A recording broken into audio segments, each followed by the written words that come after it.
అందరికీ నమస్కారం.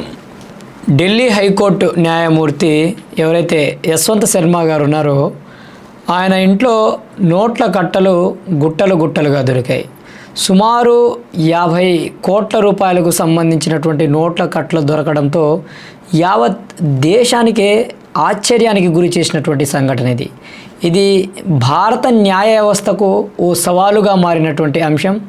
నిజంగా ఈరోజు దేశంలో ఉన్నటువంటి ప్రజలకు ఉన్నటువంటి పెండింగ్ కేసులకు సంబంధించినటువంటి విచారణను వేగవంతం చేసి ఆ కేసులో ఉన్నటువంటి తీర్పులను వెలువరించవలసినటువంటి న్యాయ వ్యవస్థ ఈరోజు దేశంలో ప్రజలకు ఎదురయ్యేటువంటి ప్రతి సమస్యకు చివరాఖరి అస్త్రం, చివరాఖరిగా మిగిలేటువంటి వ్యవస్థ న్యాయ వ్యవస్థ. అలాంటి న్యాయ వ్యవస్థ కూడా దారి తప్పి అవినీతి అక్రమాలలో పాలు పంచుకుంటుందా అనేటువంటి అనుమానాలు ఏదైతే జస్టిస్ యశ్వంత్ శర్మకు సంబంధించినటువంటి ఉదాంతం తెలియజేస్తూ ఉంది. అయితే దీంట్లో ఉన్నటువంటి అంశాల గురించి మనం మాట్లాడుకునేటువంటి ప్రయత్నం చేస్తే ఢిల్లీ హైకోర్టు న్యాయమూర్తి ఇంట్లో నోట్ల కట్టలు, న్యాయ వర్గాల్లో తీవ్ర కలకలం, విచారణ ప్రారంభించిన సుప్రీంకోర్టు, వదంతులు వ్యాపిస్తున్నారన్న సర్వోన్నత న్యాయస్థానం. దేశ న్యాయ వ్యవస్థనే కుదిపేసిన సంఘటన రాజధాని ఢిల్లీలో చోటు చేసుకుంది. ఢిల్లీ హైకోర్టు న్యాయమూర్తి జస్టిస్ యశ్వంత్ వర్మ అధికారిక నివాసంలో భారీ ఎత్తున నోట్ల కట్టలు బయటపడినట్లు వచ్చిన వార్తలు పెను ప్రకంపనలను సృష్టిస్తున్నాయి. న్యాయమూర్తి అధికారిక నివాసంలో అగ్ని ప్రమాదం జరగడంతో ఆర్పేందుకు వెళ్లిన సిబ్బందికి అనుకోకుండా అక్కడ భారీగా నోట్ల కట్టలు దర్శనమిచ్చినట్లు వార్తలు రావడంతో సుప్రీంకోర్టు కొలిజియం ఈ అంశంపై అత్యవసర విచారణ ప్రారంభించింది. జస్టిస్ యశ్వంత్ వర్మను అలహాబాద్ హైకోర్టుకు బదిలీ చేసే ప్రక్రియను ప్రారంభించినట్లు పేర్కొంది. దీనిపై అంతర్గత విచారణ జరిపి సమగ్ర నివేదిక సమర్పించాలని ఢిల్లీ హైకోర్టు ప్రధాన న్యాయమూర్తి జస్టిస్ డికే ఉపాధ్యాయను ఆదేశించింది. ప్రాథమిక విచారణ కేవలం తొలి అడుగు మాత్రమేనని, ఈ అంశంపై మరిన్ని చర్యలు ఉంటాయని తెలిపింది. అయితే జస్టిస్ వర్మను అలహాబాద్ హైకోర్టు బదిలీ చేయాలన్న ప్రతిపాదనకు నోట్ల కట్టల వ్యవహారానికి ఎలాంటి సంబంధం లేదని స్పష్టం చేసింది. జస్టిస్ వర్మ నివాసంలో జరిగిన ఘటనపై అబద్ధపు సమాచారాన్ని, వదంతులను వ్యాపింపజేస్తున్నారని ఆక్షేపించింది. ఢిల్లీ హైకోర్టు ప్రధాన న్యాయమూర్తి డికే ఉపాధ్యాయ ఈ వదంతంపై స్పందిస్తూ తీవ్రమైన ఆవేదనను, దిగ్భ్రాంతిని వ్యక్తం చేశారు. మరోవైపు న్యాయమూర్తి నివాసంలో తమకు ఎలాంటి నగదు లభించలేదని ఢిల్లీ అగ్నిమాపక విభాగానికి సంబంధించినటువంటి వెల్లడించింది. కొలిజియం సభ్యులు సీరియస్. 5 సభ్యులున్న కొలిజియంలో కొందరు జస్టిస్ వర్మ వ్యవహారాన్ని తీవ్రంగా పరిగణించారు. కేవలం బదిలీ చేసినంత మాత్రాన న్యాయ వ్యవస్థకు ప్రతిష్ట తిరగిరాదన్న అభిప్రాయాన్ని వ్యక్తం చేశారు. వర్మను రాజీనామా చేయాలని కోరడమే, ఆయనపై సిజేఐ అంతర్గత విచారణ చేయాలన్న అభిప్రాయం వ్యక్తమైనట్లు తెలిసింది. అగ్నిమాపక సిబ్బంది బయట పెట్టారా? జస్టిస్ వర్మ ఇంట్లో అగ్నిమాపక ఘటన ఈ నెల 14న జరిగిన ఆలస్యంలోకి వెలుగు వచ్చింది. ఈ వార్తను ముందుగా ఒక ఆంగ్ల పత్రిక వెలువరించింది. అగ్నిమాపక అధికారులు న్యాయమూర్తి ఇంట్లో ఎంత కనుగొన్నారన్నది తెలియలేదు. అగ్ని ప్రమాదం జరిగిన సమయంలో జస్టిస్ వర్మ నగరంలో లేరు. ఆయన కుటుంబ సభ్యులే అగ్నిమాపక సిబ్బందిని పోలీసును ఫోన్ చేసి పిలిపించారు. మంటలు ఆర్పాక సిబ్బందికి భారీ మొత్తంలో నోట్ల కట్టలు దర్శనమిచ్చాయని కథనం. విషయం ఉన్నతాధికారుల దృష్టికి రావడంతో వారు నోట్ల కట్టలను లెక్కల్లో చూపని నగదుగా గుర్తించి స్వాధీనం చేసుకున్నారని తెలిసింది. నోట్ల కట్టలు లభించలేదు. అగ్నిమాపక దళం. ఢిల్లీ హైకోర్టు న్యాయమూర్తి జస్టిస్ యశ్వంత్ వర్మ ఇంట్లో మంటలు ఆర్పే సమయంలో అగ్నిమాపక సిబ్బందికి ఎలాంటి నగదు కనిపించలేదని Delhi fire services chief Atul Garg ప్రకటించారు. స్టేషనరీ సామాగ్రి, ఇతర వస్తువులున్న స్టోర్ రూమ్ని అగ్ని ప్రమాదం సంభవించింది. మంటల్ని 15 నిమిషాల్లో ఆర్పేశాం. మంటలు ఆర్పాక పోలీసులకు సమాచారం అందించాము. మా సిబ్బంది అక్కడి నుంచి వచ్చేశారని అతుల్ గర్గ్ తెలిపారు. కోర్టుకు హాజరు కాని జస్టిస్ వర్మ.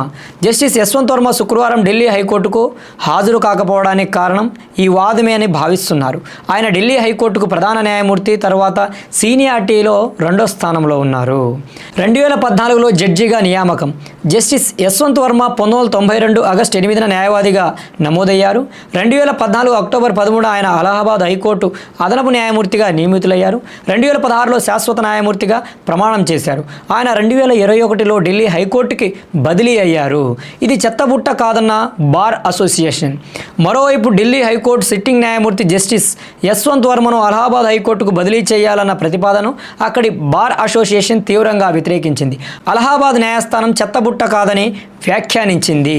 ఏదైతే ఈ జస్టిస్ యశ్వంత్ వర్మకు సంబంధించినటువంటి ఘటన ఈ యొక్క కట్టల డబ్బుకు సంబంధించినటువంటి వ్యవహారం ఏదైతే ఉందో నిజంగా యావత్ దేశాన్ని దిగ్భ్రాంతికి గురి చేసినటువంటి ఘటన. ఎందుకంటే ఈరోజు న్యాయ వ్యవస్థ మీద చాలా హుందాగా నీతి నిజాయితీ నిబద్ధతతో పనిచేయవలసినటువంటి న్యాయ వ్యవస్థ దగ్గర ఈ విధంగా ఒక జస్టిస్ దగ్గర అనధికారికంగా ఎటువంటి లెక్కలు చూపలేనటువంటి ధనం ఏదైతే ఉందో సుమారు 50 కోట్ల రూపాయలకు సంబంధించినటువంటి నోట్ల కట్టలు ఒక స్టోర్ రూమ్లో భద్రపరచడం, ఆ స్టోర్ రూమ్ నుంచి ఆ యొక్క నోట్ల కట్టలను స్వాధీనం చేసుకున్నటువంటి అధికారులు ఏదైతే న్యాయస్థానం అధికారులకు తెలియజేయడం, జస్టిస్ల దృష్టికి తీసుకువెళ్లడంతో దీని మీద అత్యవసర కొలిజియం సమావేశాన్ని ఏర్పాటు చేసి యశ్వంత్ వర్మని తక్షణమే ఏదైతే ఢిల్లీ హైకోర్టు నుంచి తిరిగి అలహాబాద్ ఏ కోర్టులో అయితే ఆయన నియమితులయ్యారో ఆ కోర్టుకి తిరిగి బదిలీపై పంపించాలని కొలిజియం నిర్ణయించినప్పటికీ అక్కడ ఉన్నటువంటి బార్ అసోసియేషన్ ఈ వ్యవహారాన్ని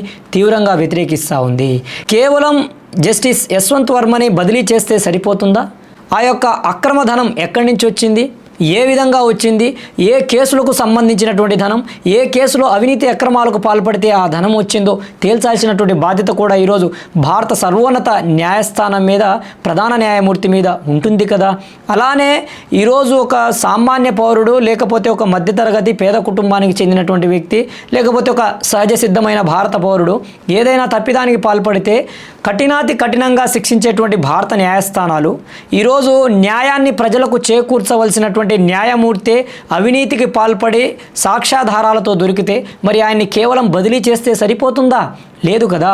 అలానే న్యాయమూర్తులను తొలగించేటువంటి విధానం ఏదైతే ఉందో కొంత కష్టతరమైనటువంటి పద్ధతి.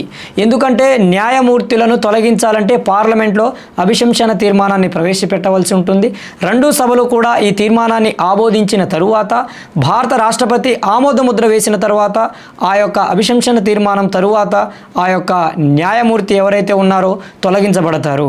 ఇప్పటి వరకు భారతదేశ చరిత్రలో అభిశంసన తీర్మానం ద్వారా తొలగించబడినటువంటి న్యాయమూర్తులు ఒక్కరు కూడా లేరు.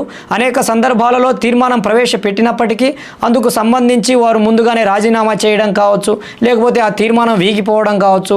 ఇలా పలు సందర్భాలలో ఈ యొక్క న్యాయమూర్తులకు సంబంధించినటువంటి తొలగింపు ప్రక్రియ ఏదైతే ఉందో మధ్యలోనే ఆగిపోయింది. మరి ఈ యొక్క జస్టిస్ యశ్వంత్ వర్మకు సంబంధించి భాజపా ఎటువంటి అడుగులను వేయబోతుంది? అలానే భారత ప్రభుత్వం ఈ అంశానికి సంబంధించి సీరియస్గా తీసుకోబోతుందా, లేకపోతే న్యాయ వ్యవస్థను నవ్వుల పాలు చేయబోతుందా అనేది మనం వేచి చూడాల్సినటువంటి అవసరం ఉంది.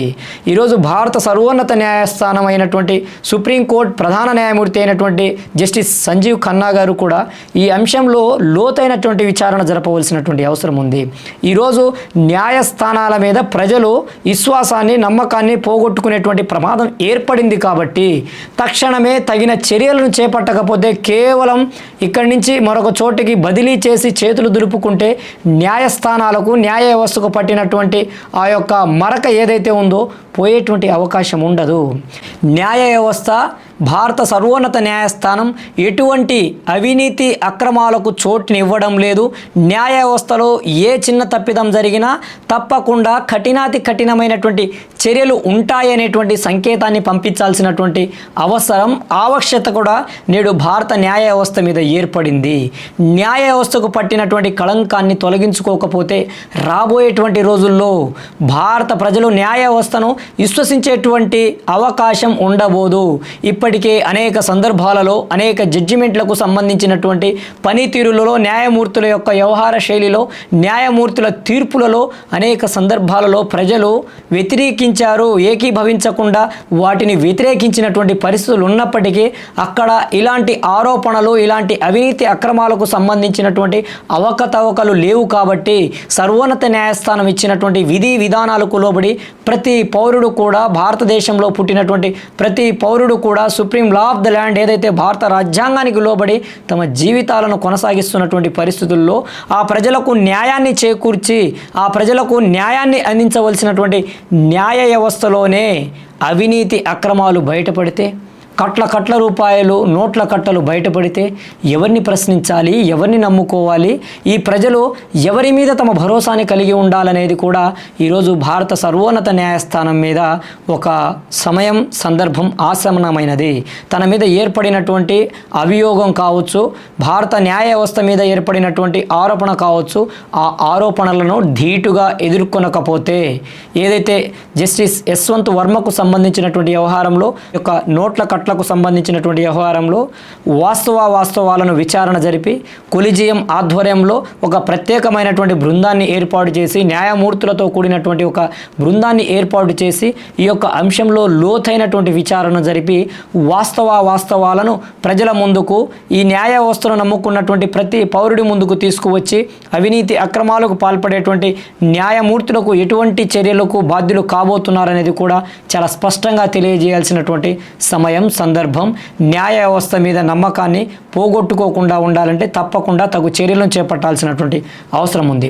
చూద్దాం రాబోయేటువంటి రోజుల్లో భారత ప్రభుత్వం ఏ విధంగా అడుగులు వేయబోతుంది, భాజపా ప్రభుత్వం, ఎన్డీఏ కూటమి ప్రభుత్వం ఎటువంటి అడుగులను వేయబోతుంది, ఏదైతే యశ్వంత్ వర్మ మీద నిజంగా ఈ ఆరోపణల్లో వాస్తవాలేంటి, నిజంగా నోట్ల కట్టలు దొరికాయా, దొరికి ఉంటే ఆ డబ్బులు ఎక్కడి నుంచి వచ్చాయి, ఎవరిచ్చారు, ఏ కేసుకు సంబంధించినటువంటి డబ్బులు, అలానే ఈ యొక్క అభియోగాలు ఆరోపణలకు బాధ్యతను తీసుకుని యశ్వంత్ వర్మ రాజీనామా చేయబోతున్నారా, లేకపోతే పార్లమెంట్లో అభిశంసన తీర్మానాన్ని ప్రవేశపెట్టబోతున్నారా అనేది తెలియాలంటే మనం వేచి చూడాల్సినటువంటి అవసరం ఉంది.